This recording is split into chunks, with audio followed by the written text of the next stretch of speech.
You want to learn how to do LogiX. Well, welcome to my tutorial on the basics of LogiX. There's a lot of tutorials that are out there that are sort of covering how to make different systems, such as you might learn how to make an elevator, or you might learn how to make a gun that knocks a person back. But not many, as I have found, cover the basics of LogiX. What is a node? What are the wires? What are all the pretty colors that are strung around? That's what I'm going to do today, is I'm going to teach you guys how to do the basics of LogiX. So, to start off, we need a LogiX tip. Where do you find a LogiX tip? Well, if you go into your inventory, and go into your Essential Tools folder, you'll be able to find a LogiX tip. There are two of them in here, however. One of them is this one right here, and one of them is this one right here. Now, they might run the distinction between them. This one is for VR users, and this one is for desktop users.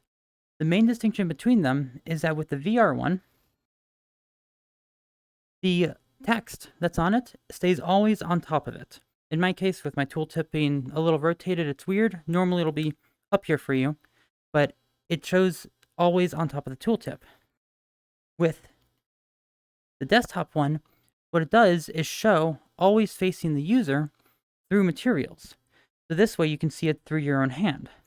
So depending on which one you're on, desktop or VR, you'll want to use one or the other. Since we're in VR, we're going to go with the VR one. So, now that we have our LogiX tip, how do we do the LogiX? First off, we equip it. You can do that by pulling the tool towards you with your laser. Once you've grabbed it, you just pull it on in. Let me show lasers on the recording. Or you can grab it with your hand and press the equip button in your context menu. Either of these will allow it to stay on your finger, which allows you to work with it better, because otherwise, because there's going to be a lot of grabbing things, you'll drop it every time you need to grab something. So always have your tooltip equipped while you're doing the LogiX. And that applies for most of the tooltips as well. Next, we're going to look at the nodes. So, and there are many options you'll see on the context menu as well. Those are going to get to later. What we're going to start off with is the basics of what is a node. That's where you start with. So, in the context menu, there's an option called Node Browser. This will open the browser, the little encyclopedia, for all the nodes that you'll be using for your LogiX. Let's put that in frame. Perfect. Now this is pretty confusing to look at. Most of what's in here, though, you don't have to worry about it at all times. A lot of people that do LogiX don't know the whole thing. They just know where certain things are that they use regularly, such as, for example, let's say we want to play a piece of audio. We'd look in the audio folder up here.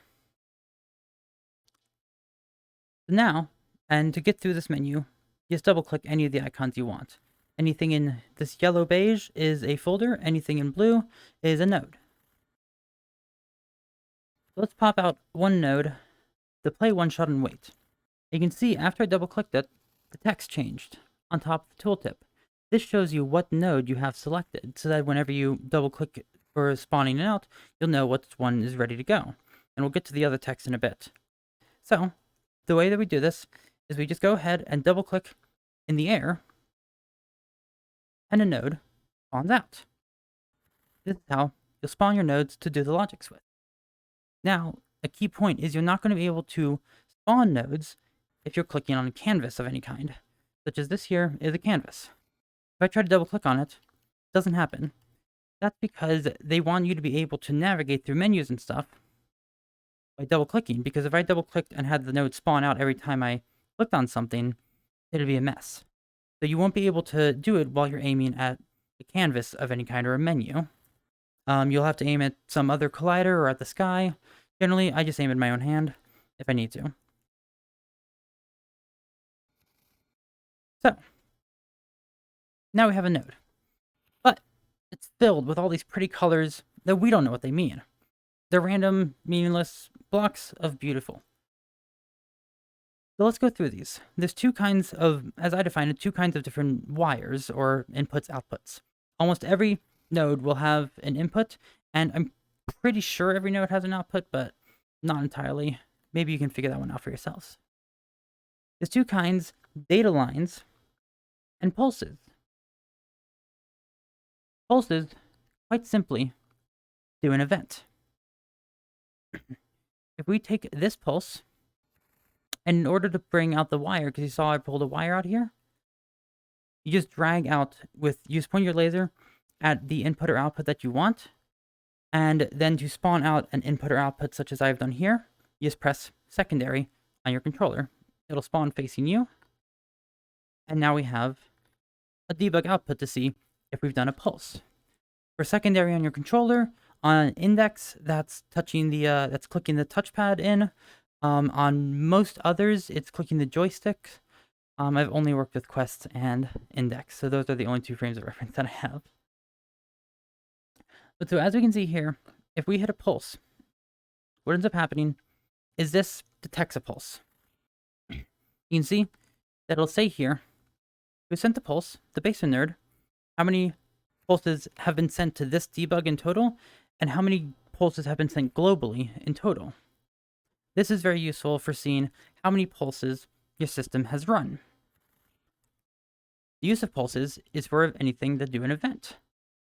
This here runs off an event. We'll get to how that works more in a second. So let's go ahead and delete this and show you how the data lines work. The data lines are any of these lovely colored blocks. What these do is they take in different pieces of data, or output different pieces of data. So let's go with the blue one. You notice that some of them, of course, have the same color, and some don't. Any that are colored the same will have the same data line, or the same data type. If we pull this out, remember again, we just put the trigger at it, press secondary, and we have an input. We can then go ahead and type anything into this. I'm going to pop out an output here so you can see. We can type into this any number, and now it'll pass down the line here that number. So when we type 2 in here, any wire that's connected to the output of this node will then have a 2 in it. When you pass it into other things, such as math nodes, like a plus sign, we can do 2 plus 2 is equal to, and we grab the output, is equal to 4. Oh, that one's not oriented. And these are how the data lines work. They pass the numbers down, or the data, into a node. Node does what it does with it, and it outputs whatever it's programmed to do. There are many nodes in here as well that are very confusing, such as many people may not know what this is or that is. Those are sort of things that you just sort of figure out over time as you go. You don't have to know them all up front. You're not supposed to know them all up front, and most people don't know them all up front. Even many programmers, as many of these, while they follow programming standards, such as this one, many also don't, such as, I've never seen this one before. So, that is data lines in a nutshell. Now, how do you know what data line does what? What does it contain? Such as for that was a float. And a float is a decimal. We can input a decimal. But this green one here, this one's an integer. We can only input a whole number. So that you can see I type 2.2, but if I press enter, it rounds to 2. It can only take whole numbers, non-decimals. Floats can take decimals, integers can't. Oops.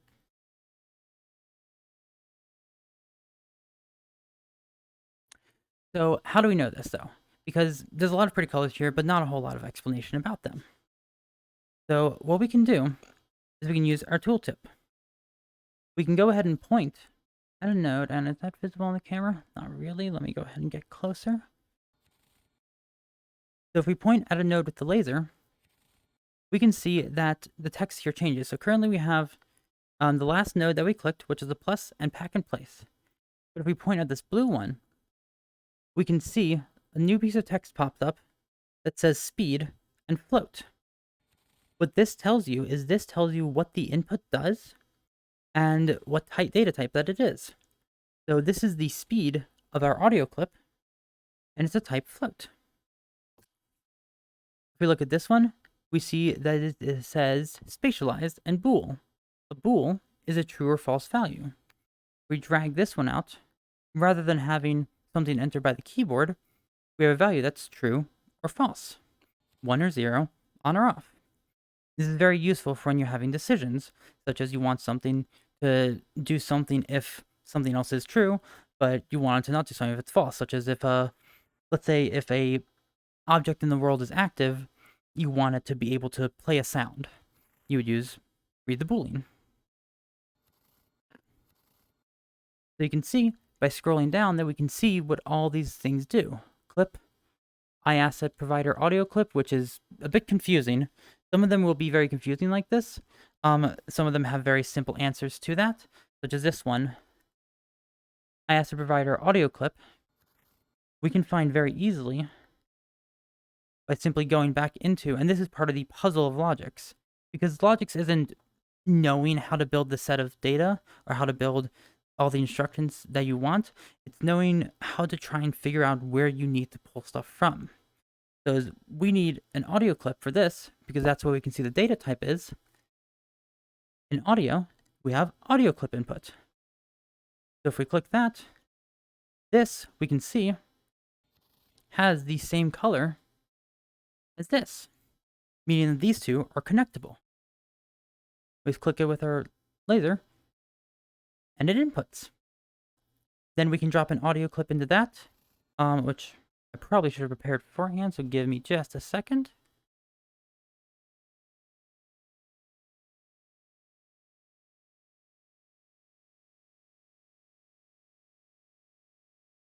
We can take our audio clip, and this is special to the audio clip node. Not many others will do this, but you'll always be able to drop a data into it by just grabbing a field and dropping it in.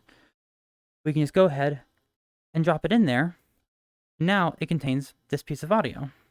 Piece of audio is, by the way, it's some pretty music. So, when we have this all built, this will be able to play the audio. So we can see how the data lines match up. We can see how to figure out what they mean. There's also other kinds of data. So we've seen the ones where you can enter the data in. You see the ones that are very specific kind, like this. There's also enumerators. Enumerators have a preset of options where you can go ahead and you can just click through like this. So we can choose here what audio group this sound effect is going to play on. It's going to be a song, so we want it to be on multimedia. This way, if you are playing a song in the world and you want people to be able to turn it off through their settings, you can just set it to multimedia, and if they have multimedia down to have music down, they won't be able to hear it. Many sounds like this, though, like this, are on sound effects, as this is a one little fire that does not really interact with music and stuff, so if people are listening to music but they don't want to hear sound effects, they'll be able to turn it off. We also have other ones here, but there's a lot here, so I'm not going to go through all of these because the one shot has a lot of inputs. But so these are the different kinds of data lines. These are all how inputs and outputs work. Outputs, of course, you can't set. They just say what the input is, or they just say what the output is. But now, let's go ahead and make this thing do something, because we have this node here, and we want to do something with it. We want to play some music. So, we want to set some values. Let's say that we want to have this play at a certain volume, because this is the volume, as we can see by looking at the tooltip. We can have this say, let's say it's too loud, we can set it to volume 0.5. With this, it'll now play at half volume. Let's say we want to speed it up or slow it down. We want it to play at normal speed, because otherwise it's going to sound weird, so we would do volume 1. Or speed 1. And then there's also a lot of other ones here, but here's the magic, is that not every one of these has to be filled. Especially as this is a pulse node, all this needs is just a few values, which are the clip and the volume. As long as you have those two, it'll play coming from the sound. The sound will come from the node, but maybe we want it to come from something else. In order to do that, we'd need to grab something for right here. This is a slot reference. If we pull this out in secondary, nothing comes out, because we can't input into this in the normal way that you can with others. What you need to do is you need to grab a slot. So for that, we're going to go into the inventory again to grab a dev tool. And let's say we want the sound to come from this thing itself. So what we can do is we can grab the dev tool, we can select it. Selecting it with the dev tool, by the way, is done by pointing at what you want and pressing secondary. We can open an inspector. Open the inspector, you can find that as well in your context menu. And once we have selected it and then opened an inspector, we can then go ahead and grab the node menu. Now, how do we grab the node menu as what we want here? Well, you take your dev tool and you physically grab it. Now I have a reference to the node menu. You can see that it has the name of the slot right here, and it has the reference ID. You'll probably never worry about the reference ID too much. So we're going to close that.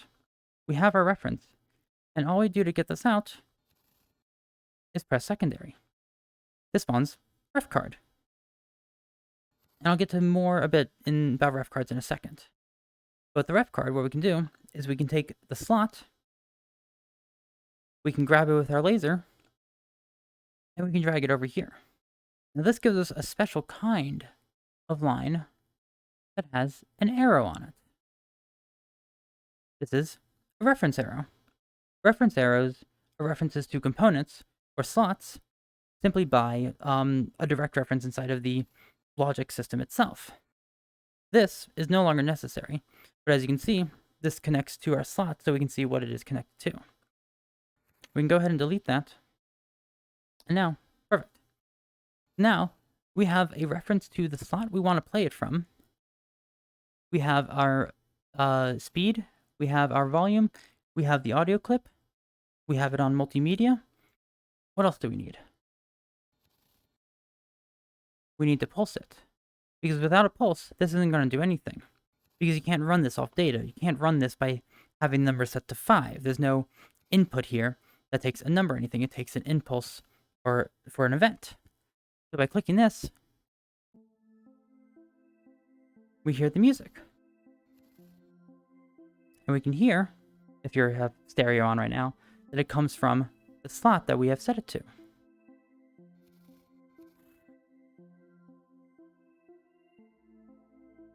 And that's the basics of a node, of how LogiX goes together in this sort of form. Past this, it becomes puzzles. Because this is very simple and easy. This is just one node. What if we wanted to have the volume change based on a boolean, for example? Like I said, there's booleans that we can use for decisions. This node is a ternary node. What this does is allows you to put in a true or false input, and just looking at the basics of this, we already know blue is float, it has 2 inputs, 1 output, true or false, yes or no, on or off. It can be deduced that this first one, which is input on true and input on false, it can be deduced that when this is true, the top one will come out, and when it's false, the bottom one will come out.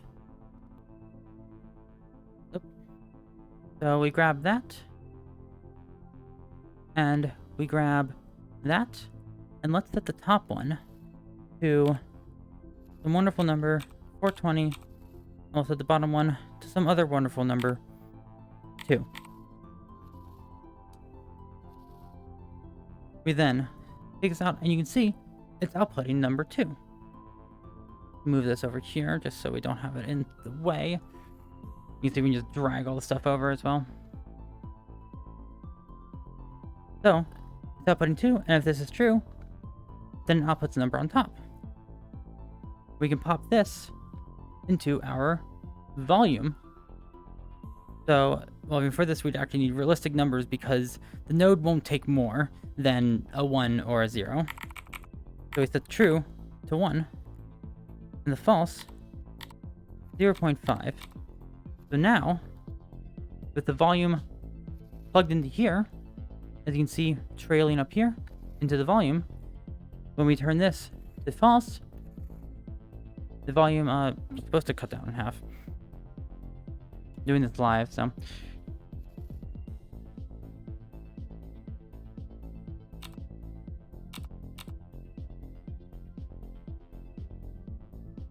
gotta be honest, I don't know why it's not turning down, but you get the gist of it. So perfect. Don't worry, not a fluke, entirely intentional.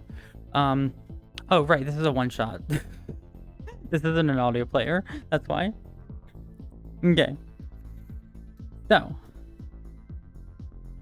that's the basics of that. Now, let's look at some other fancy stuff. I'm gonna go ahead and delete this. Now, the audio keeps playing, because play one shot, what it does is it creates an audio source on the object, and it plays until the audio source, or song is ended. In this case, it's a 6-minute long song, so it goes for 6 minutes. So, let's go ahead and show the ref card again. I'm going to close that. That contains the slot, so no more music. Let's pull a dev tool out again. With this, go ahead and select the tree.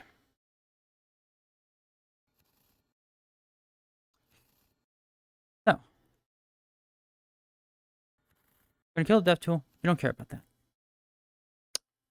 We have our tree here, named after my grandma. And we're going to pull out a ref card again.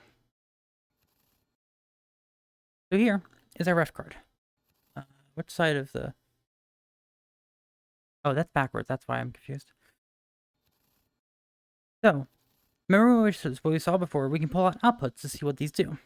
Ref cards have details about a slot or a component.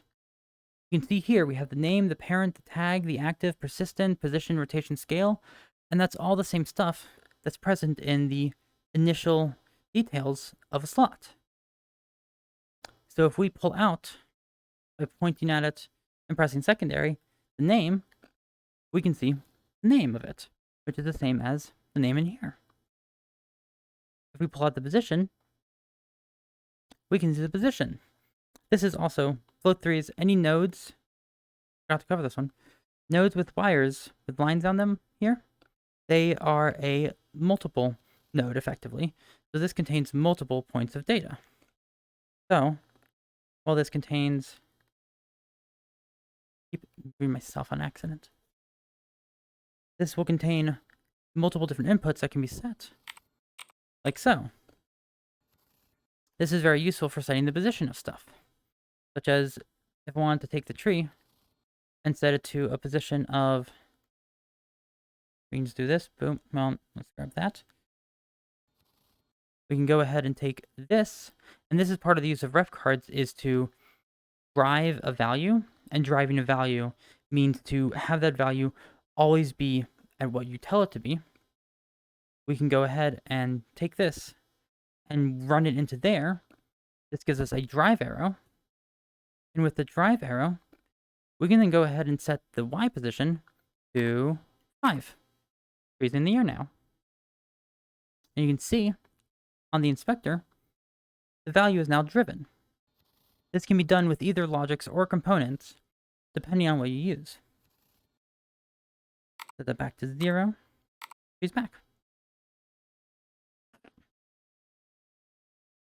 If you ever have a, by the way, a drive node that does not, pop this out. If you ever have a drive node and you try to drive it in like this, and then it tries to create a drive node without a connection, that means that it is already being driven and you can't drive it with something else. You have to find out what's driving it and then break it. But now, this is all well and good. You also cannot delete a ref card that has a drive arrow connected to it. Well, that's all well and good. what else can we pull out like this? We can pull out stuff such as components. This is the collider of the tree. We now have this ref card that has the collider of the tree. And so we can do things such as drive into whatever the mass of it is, or whatever its offset is, or its type. LogiX can be used to run and drive a whole bunch of different values on a whole bunch of different things. Now, there's also a few funny things of what if you want to just get the driver for a node? You don't want to have to pull out the whole ref card. Well, if we open the context menu, we can see that we have this thing right here. Extract interface. Let's move that. Extract interface. Let me also, there we go. Extract interface. We can switch this to drive node and reference node. Interface. Interface is what we normally grab. That's an interface card. If we switch this to drive node though, what we can do is we can grab the field, such as let's grab the character collider field from the mesh collider. We can just grab the value right off. We can now drive that value up directly, like so. We don't have to pull out a whole ref card for us to set that up. We just grab the reference and drive it like this. This is very useful as well for when you're setting up stuff like blend shapes, because you'll get a drive arrow that runs directly to the blend shape and a value field, and you don't have to deal with any ref cards like these, because these appear every time you unpack LogiX, and then multiple of them appear. It spawns one for every person in the world. So that's usually why if you ever unpack LogiX, and there's a whole ton of ref cards, it's because one spawned for every person in the world. Now let's go ahead and clear that. And let's see the other option, which is extract reference node. This does the exact opposite. Whereas that gave us an input, this gives us a reference arrow. As we saw before, references a field and gives us what it is. So if I go ahead and set this to true, it shows us that it is true or false. This way we also don't have to pull out a whole ref card just to check out what a value is, or to bring it into our LogiX. Now then, though, we want to learn how to pack and unpack, like one of the most crucial parts of LogiX. So, let's make something else simple. We'll just go ahead and let's go grab time node.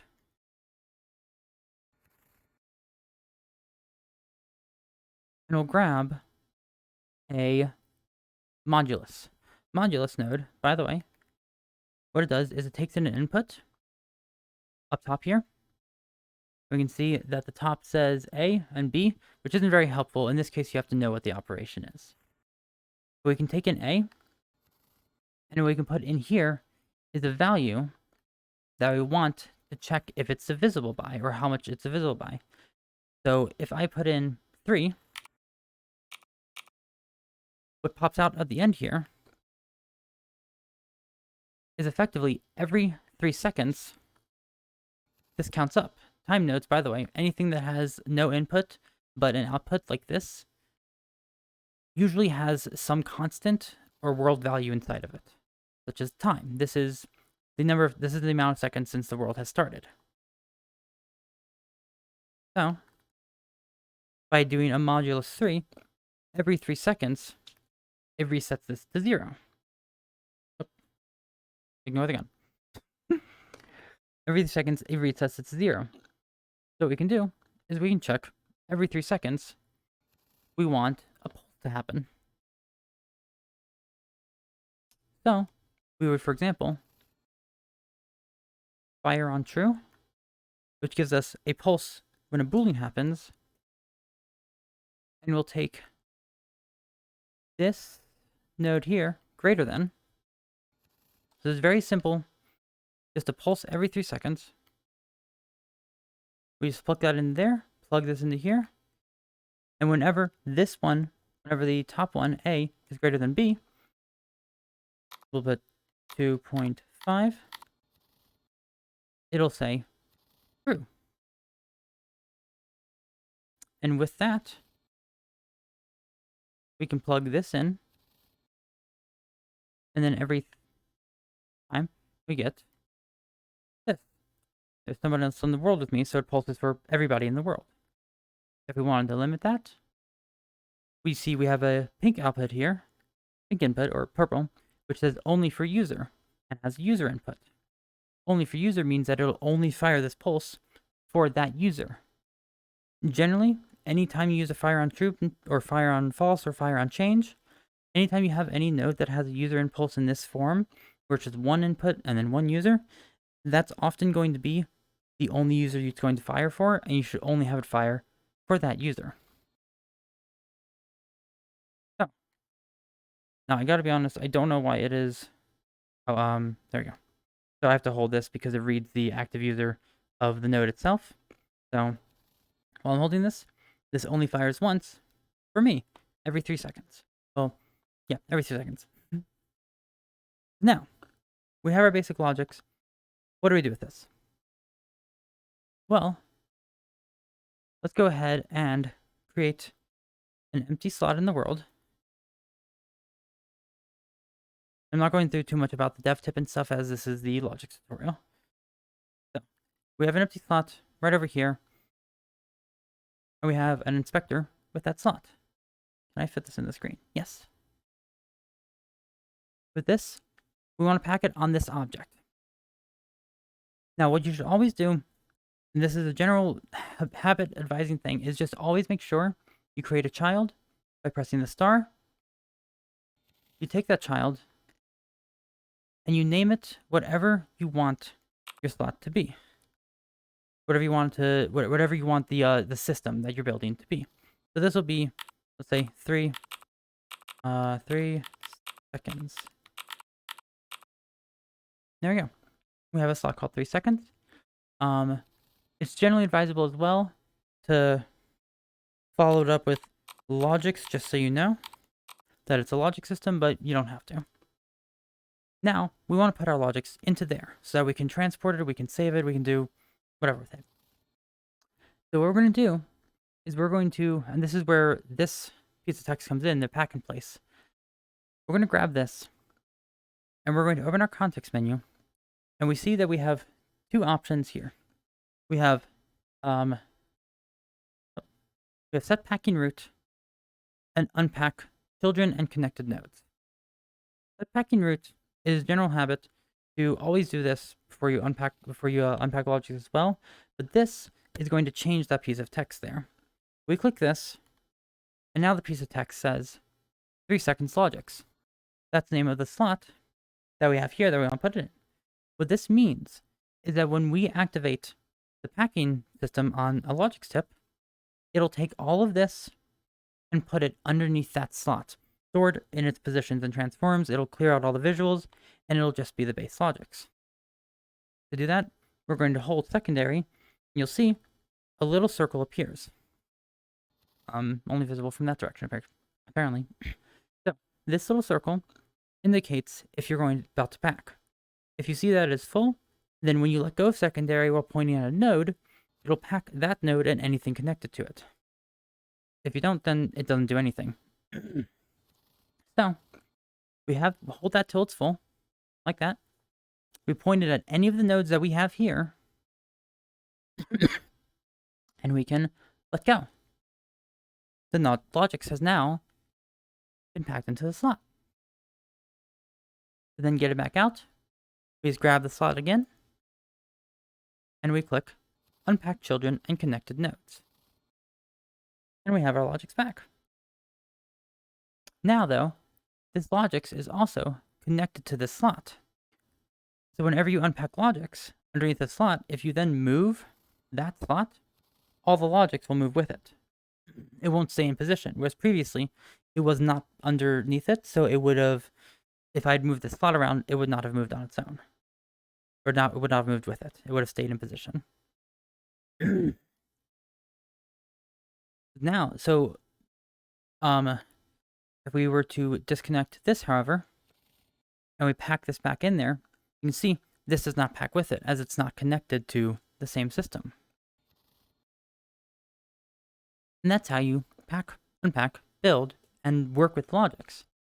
Now, there's a few other little fun tips. If we clear the packing root here, this goes back to pack in place. If we unpack the LogiX here, what pack in place does for us... Oh, my eyes. I habitually always set packing root before I unpack anything. What pack in place does for us is it takes the LogiX and packs it back to where it went, to where it came from. So, if we pack this, it goes back into that slot without us having to actually select the slot that it was. You should always make sure that you have a slot selected before you pack, though, because if you're packing LogiX that you have just built and use pack in place, it's going to pack onto the root of the world. And if it packs onto the root of the world, you're going to have to unpack the world root to get it back out, which is horrible unless you unpack every node individually. As you can see here, we can in fact unpack children and connect nodes, and we can grab by one node and unpack it, or grab by this one and unpack it, and they come out separately. Those are the only two ways you're going to get LogiX out of world root if you do pack in place. So, that is, for the most part, the basics of LogiX. One last thing that I realized I didn't cover is relays. So let's say that we have an int here. We have an int input and an int output. Relays are these. When you grab this LogiX wire, you get this lovely little block here. This block is a relay that can then be passed down in multiple different directions. For data lines, you're able to pass multiple relays out. For impulses, however, you are only able to pass out one down the line at any time. So such as if I do this, that is not in the camera. Let's clear these. There we go. So as we can see here, we can only connect this to here or to here, as we can only pulse one or the other. If we were able to pulse multiple, what we'd end up doing is we'd end up creating multiple different events that run at the same time and without any sort of deciding factor of their run, because with LogiX runs very linearly. It runs from start to finish and nothing else in between. So that's how relays work. And the way as well, last trick, is to clear wires. We can take a wire, and we can take our LogiX tip, hold down trigger, and it'll create this red line. You can run this through any wire, and it'll delete it. This allows you to clear wires so that you can clear out something, connect to something else, disconnect something from your system. And that, I believe, should be all the basics of LogiX. So thank you very much for taking the time to watch my tutorial. It has been lovely teaching you all about the basics, and I will see you another time.